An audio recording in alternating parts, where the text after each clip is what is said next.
dan juga sahabat yang bergabung, terima kasih untuk WhatsApp Anda ya, yang barangkali tadi juga sama ya, menangkap bahwa tadi saya tanya di awal, pernah nggak sih ada di posisi yang paling terpuruk, titik nadir menurut Anda?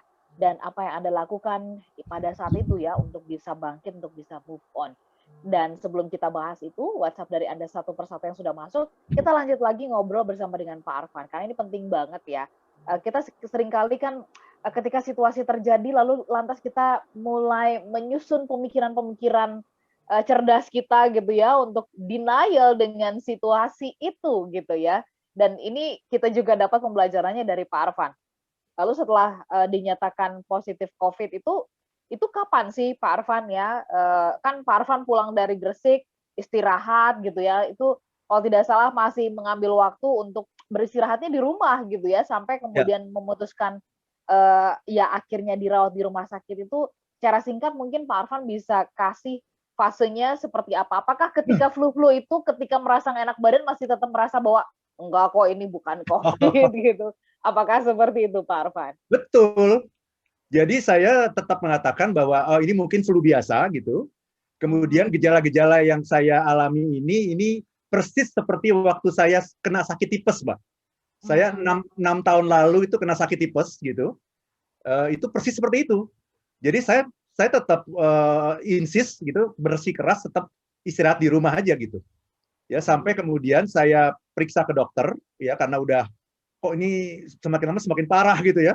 Saya periksa ke dokter dan saya juga mengambil dokternya, memilih dokternya itu bukan dokter paru, Mhm. tapi dokter penyakit dalam. Oke. Karena saya menganggap ini apa namanya ini tipes nih kayak begini ini nih gitu. Bahwa saya Mhm. flu memang flu, tapi ini yang mendominasi itu sakit tipes gitu. Akhirnya dokter memeriksa saya gitu, dokternya malah curiga ini COVID katanya gitu. Mhm.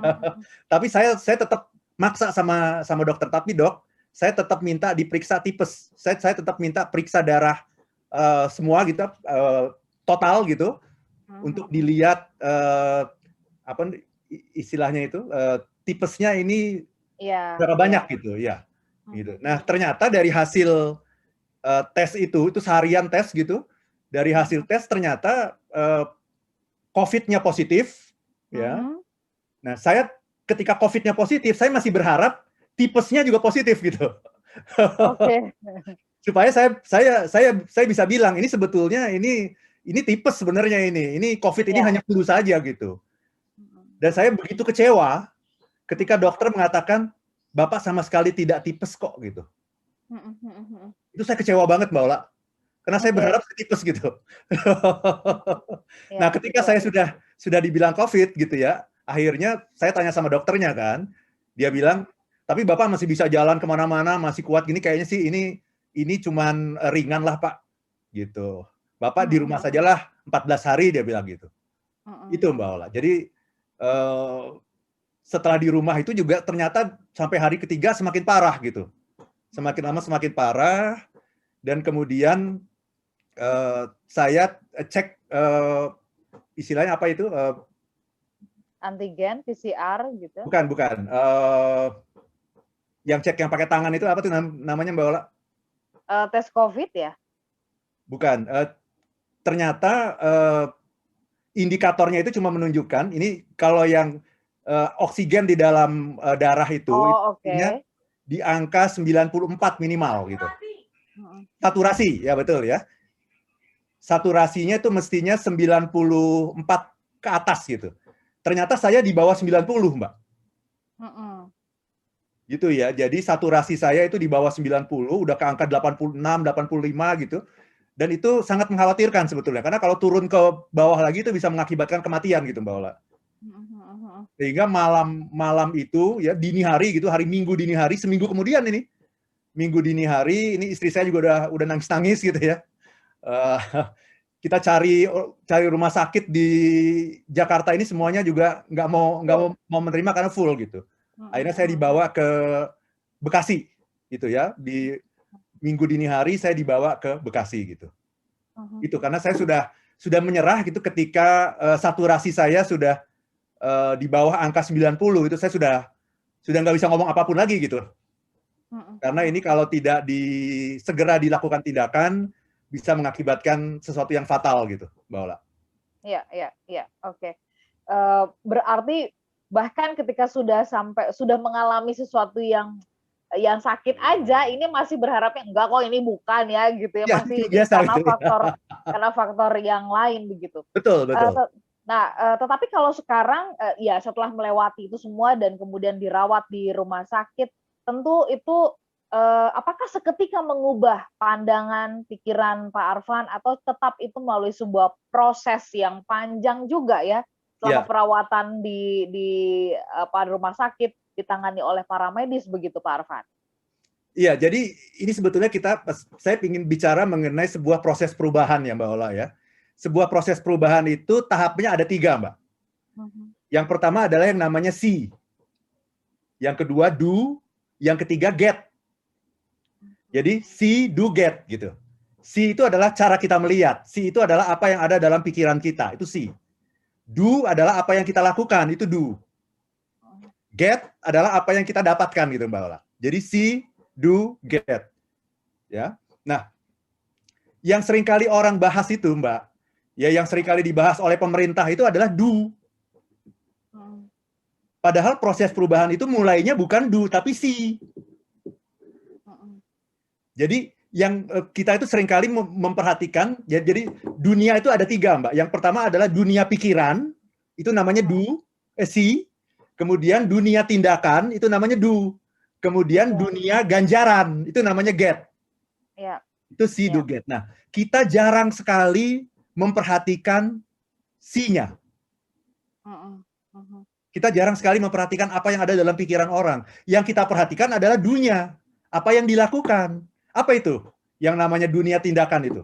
Pakai masker, Mhm. jaga jarak, cuci Oke. tangan. Itu namanya dunia tindakan, itu do. Nah, padahal orang itu di dunia ini, ya, di dunia ini orang itu dibagi 2, Mbak.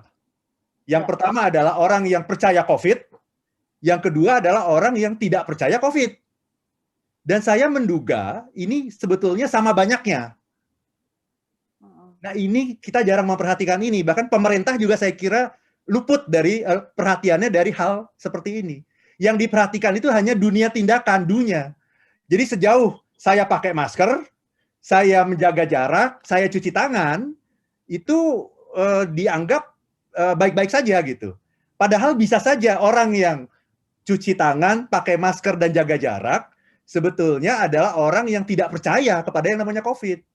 Yang harus diubah adalah belief-nya itu yang harus diubah gitu. Ya, Mhm. karena saya sebetulnya ini kalau saya mau mengaku ya di sini ya gitu ya di forum ini ya, saya akan mengatakan bahwa sebetulnya saya tidak percaya COVID gitu. Itulah sebabnya ya saya tidak pernah promo saya nggak pernah promo langsung ya bahwa saya tidak percaya COVID ya, karena itu kan tidak sesuai dengan kebijakan pemerintah ya. Karena itu saya selalu mempromosikan pakai masker, jaga jarak, kemudian cuci tangan. Tapi deep in my heart gitu, jauh di dalam lubuk hati saya sebetulnya saya nggak terlalu percaya gitu. Sehingga di Instagram, kalau Mbak Ola perhatikan Instagram saya tidak pernah menampilkan diri saya pakai masker, Mbak. Nggak Iya. pernah. Bahkan saya selalu olahraga tanpa masker gitu ya. Sementara orang-orang selalu mengatakan tempat yang paling berbahaya itu yang sangat tinggi resikonya terkena COVID adalah tempat fitness. Justru saya datang ke tempat fitness olahraga gitu, nggak pakai masker gitu, ya. Kemudian saya selalu datang ke Smart FM kan, langsung live gitu. Sebetulnya ada dua alasan. Pertama, supaya talk show-nya lebih bagus gitu, ya, lebih live lah gitu ya. Rasanya beda gitu kalau melalui Zoom dengan datang langsung. Jadi saya kira saya adalah boleh dibilang ya satu-satunya motivator di acara prime time gitu yang selalu datang ke Smart FM gitu. Nah, sekaligus sebetulnya saya punya agenda tersembunyi, Mbak. Mhm. Agendanya adalah ingin membuktikan pada smart listener bahwa saya nggak takut gitu. Dan saya bersedia datang karena bagi saya ini hanyalah sebuah flu biasa gitu. Sebetulnya itu, Mbak Ola. Oke. Ya, jadi tetapi kan di dalam yang saya lakukan, saya di dalam dunia itu saya selalu pakai masker, jaga jarak gitu ya. Tapi sebetulnya yang perlu mendapat perhatian kita itu bukan dunia, tapi Mhm. sinya ini. Nah, saya menduga Ya, kalau orang seperti saya saja yang menurut saya ini cukup intelektual lah gitu ya. Orang seperti saya saja, walaupun saya menerapkan protokol kesehatan, tapi sebetulnya saya tidak percaya gitu. Saya meyakini bahwa ini hanyalah sebuah puncak gunung es sebetulnya. Bahwa sebetulnya masih banyak sekali orang-orang di Indonesia ini yang tidak percaya sama COVID-19. Walaupun dia pakai masker, walaupun dia cuci tangan, walaupun dia jaga jarak. Nah, target kita sebetulnya nih Mbak Ola, target kita itu bukan semata-mata memenuhi protokol kesehatan, bukan. Tapi bagaimana kita mulai dari C-nya. Bagaimana mengubah mindset orang-orang yang tadinya tidak percaya seperti saya, tapi sekarang sangat percaya gitu. Gimana nih cara mengubahnya? Nah, saya sangat percayanya karena saya langsung dapat anugerah ini. Gitu ya. Jadi saya langsung dapat get-nya nih. Langsung dapat 10 hari di ICU, masih nggak percaya juga kebangetan gitu. Kira-kira begitu Mbak Ola. Jadi PR kita sebetulnya. Makanya saya setelah ini akan bikin buku Mbak Ola. Saya sudah ngomong ke Gramedia, nanti kita akan terbitkan buku Mbak Ola. Jadi saya akan bikin buku pengalaman saya, dan target saya sebetulnya cuma satu Mbak Ola. Bagaimana mengubah non-believer menjadi believer. Mengubah orang-orang yang tadinya seperti saya, nggak percaya, tapi sekarang bisa percaya gitu. Karena ini saya kira belum digarap oleh pemerintah nih Mbak Ola. Pemerintah itu hanya menggarap yang dunia ini, yang protokol kesehatannya ini, bukan C-nya. Itu Mbak Ola. Oke. Smart listener, percaya atau tidak percaya Anda menghirup oksigen, tetapi belajar lebih dalam lagi kalau kita percaya, aware ya di mindset kita tentang oksigen, kita akan lebih menghargai oksigen yang kita hirup. Ini serupa dengan pengalamannya Pak Arfan. Kita bahas nanti lebih lanjut di sesi berikutnya. Smart listener dan juga sahabat yang bergabung, rasanya memang nggak cukup ya 1 jam ini kita membahas pengalaman dari Pak Arfan Pradiansyah ya, ketika dikasih kesempatan ya bertemu langsung dengan COVID-19 yang mungkin selama ini Pak Arfan mengatakan I don't believe you gitu ya, tapi kemudian akhirnya dia menampakkan diri. Mungkin nanti di part yang kita akan sajikan mungkin di part-part berikutnya ya Pak Arfan ya. Ya, Paula, ya. Hari ini saya ingin menyapa ada Ibu Evita di Palembang. Terima kasih sudah berbagi. Mudah-mudahan setelah sekarang memilih kuliah jurusan bahasa Inggris tetap bisa survive ya, karena banyak jalan menuju Roma. Ya mungkin Anda nggak jadi ahli komputer, tapi mungkin menjadi orang yang sangat ahli dalam bahasa Inggris yang nanti bisa membantu para ahli komputer itu bisa berbahasa Inggris gitu kan ya. Kemudian juga tadi ada smart listener namanya tidak ingin disebutkan tetapi merasa terpuruk karena di bulan Januari kemarin kehilangan anak perempuannya begitu. Dan ini benar-benar sangat down sekali buat beliau, tetapi sekarang sudah mulai bisa move on. Itu bisa dipahami Ibu ya. Kita sendiri semuanya harus memberikan ruang kok, kesempatan untuk kesedihan-kesedihan dan kehilangan kita begitu. Kemudian juga ada Pak Anggian, terima kasih untuk partisipasinya dari Medan. Lalu kemudian ada Pak Andre juga, selamat pagi, terima kasih juga sudah berbagi. Semoga Bapak sudah lebih kuat lagi menghadapi berbagai tekanan hidup. Nanti kita mintakan tipsnya dari Pak Arfan, bagaimana sih bisa tetap merasa bahagia meskipun dalam kondisi banyak kesedihan dan sebagainya. Saya yakin nanti kita bisa mendapatkan itu dari Pak Arfan ya. Pak Arfan, kita lanjut. Waktunya mungkin memang ini terbatas banget, terus terang nggak bisa merangkum banget waktunya ya. Iya, nggak bisa merangkum cerita Bapak secara keseluruhan begitu. Tetapi dari sekian banyak hal yang terjadi sampai di ICU tadi Bapak mengatakan, kemudian juga dirawat. Mungkin apa poin-poin pembelajaran yang bisa kita dapatkan? Oke, yang pertama tadi selain merubah belief begitu. Ya, selanjutnya mungkin apa yang menjadi highlight atau poin pentingnya Pak Arfan, silakan. Terima kasih banyak Mbak Ola. Ini sayangnya waktu kita terbatas sekali ya. Saya masih bisa cerita 2 jam lagi sebetulnya ini. Betul. Kita kayaknya perlu siapkan sesi khusus ini. Betul ya. Tapi begini Mbak, yang pertama adalah ya kalau soal percaya tidak percaya Mbak Ola, ya untuk segala sesuatu yang berkaitan dengan bahaya itu lebih bagus percaya tetapi kita salah daripada kita tidak percaya dan ternyata kita salah. Ketangkep nggak Mbak Ola? Iya, iya. Jadi mendingan percaya deh gitu. Mendingan percaya dan ternyata salah. Contohnya begini Mbak Ola. Misalnya Mbak Ola baru berkenalan dengan seorang pria nih. Ya. Kemudian 3 hari kemudian pria itu menelpon Mbak Ola ngajak jalan gitu. Nah teman-teman di kantor sudah bilang hati-hati sama orang ini, dia akan mencelakakan kamu. Nah kira-kira Mbak Ola tetap mau jalan nggak sama orang ini? Ya pasti karena sudah mulai ada perasaan tidak enak ya, kayaknya enggak deh gitu ya. Padahal sudah pasti benar belum dugaan teman-teman itu?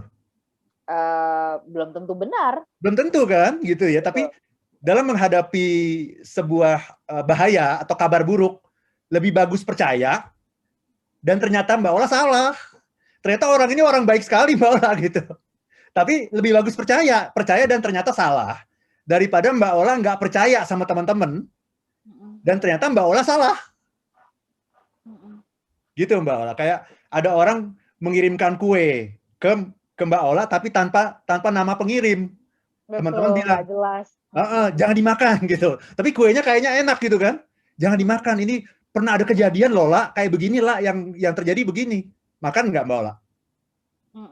Hal semestinya sih jangan ya, karena nggak jelas. Jangan. Jadi walaupun mungkin salah, mungkin sebetulnya kue itu dikirim oleh seseorang gitu yang bertanggung jawab gitu. Tapi lebih bagus kita percaya gitu daripada kita nggak percaya nih.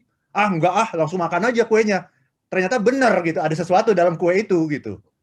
Jadi dalam menghadapi suatu bahaya atau kabar buruk, lebih bagus percaya dan ternyata Anda salah daripada Anda tidak percaya dan ternyata Anda salah gitu.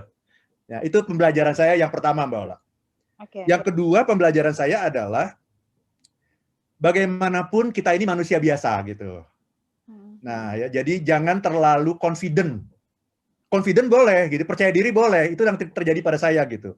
Tapi saya ini ternyata sudah masuk ke dalam yang namanya too confident. Terlalu percaya diri. Nah, terlalu percaya diri itu akibatnya meremehkan gitu. Meremehkan sesuatu yang sebetulnya saya tidak tahu persis gitu apakah sesuatu itu ada atau tidak. Walaupun tadinya saya percaya bahwa itu tidak ada, itu cuma flu biasa gitu. Tapi saya jadi terlalu confident. Nah, terlalu confident itu dalam kata lain itu bisa menjadi takabur gitu. Gitu. Ya. Jadi saya nggak pakai masker 3,5 jam dan sebagainya itu gitu. Ya itu namanya terlalu confident. Confident itu bagus, tapi kalau terlalu tidak bagus. Kenapa? Karena ada unsur meremehkan. Meremehkan sesuatu yang padahal saya tidak punya background kedokteran kan untuk bisa membuktikan itu gitu. Ya. Itu Mbak Ola. Itu pembelajaran yang kedua. Pembelajaran yang ketiga, pada akhirnya saya menganggap ya Mbak Ola bahwa tadinya nih awalnya nih ketika saya terkena COVID akhirnya dilarikan ke rumah sakit, saya langsung menganggap ini sebuah musibah Mbak Ola. Tapi setelah melalui pembelajaran yang cukup panjang itu di ruang ICU, itu baru malam pertama Mbak Ola, itu tetangga sebelah saya itu kan di ruang ICU itu ada 7 orang Mbak Ola. Ada 7 orang. Sebelah saya meninggal Mbak Ola di malam pertama. Itu benar-benar shock saya itu. Ya. Kemudian 3 hari kemudian orang di depan saya meninggal Mbak Ola. Ya. Jadi itu benar-benar shock gitu. Ya, ini sebuah pembelajaran spiritual juga. Tapi itu akhirnya mengubah Mbak Ola ya dari tadinya saya menganggap ini adalah musibah sampai kemudian saya menganggap ini adalah takdir Tuhan gitu. Ini adalah takdir Allah gitu. Karena dengan mengalami ini saya mendapatkan pelajaran yang sungguh berharga sampai kemudian saya bertekad saya mau nulis buku. Dan saya udah langsung menghubungi Gramedia Group dari rumah sakit gitu ya. Saya mau bikin buku nih. Ya saya ingin mengubah banyak orang yang saya yakin masih banyak orang-orang di Indonesia ini yang pakai masker, jaga jarak, mencuci tangan, tapi sebetulnya dalam pikirannya dia nggak percaya sama yang namanya COVID. Karena saya adalah salah satu pelakunya juga kan seperti itu. Karena kalau kita tidak percaya itu tidak ada hukumannya Mbak Ola. Tidak ada hukuman orang yang tidak percaya. Ya. Tapi kalau orang tidak melakukan protokol kesehatan, Anda bisa dihukum kalau tidak melakukan protokol kesehatan. Jadi banyak orang yang melakukan protokol kesehatan itu bukan karena kesadaran, tapi karena dia takut dihukum. Saya adalah salah satunya kan seperti itu. Jadi ujungnya adalah kan saya merasa ini adalah takdir gitu Mbak. Karena dengan melalui fase seperti ini, akhirnya saya merasa punya misi sekarang. Saya punya misi untuk membantu pemerintah untuk menyadarkan orang-orang yang masih belum percaya ini supaya berubah menjadi orang yang percaya seperti saya gitu. Oke. Itu, karena Mbak, kita bungkus sampai di situ perbincangannya. Minta maaf kita harus closing. Nanti next kita janjian bahas ini dari sisi yang berbeda. Semoga tadi pembelajaran-pembelajaran poin pentingnya sudah Anda tangkap, smart listener. Dan nanti di jam 9 akan ada program Satu Cinta untuk Indonesia, di mana Pak Arfan juga akan berbagi yang akan dirilai di 33 radio di seluruh Indonesia ya. Baik, kami akan pamit, Smart Listener. Sehat-sehat untuk Anda semuanya. Mari kita ubah segala sesuatu mulai dari mindset yang benar. Saya Ola Nurlija. Dan saya Arfan Pradiansyah. If you wanna be happy, be happy now. now. Okay.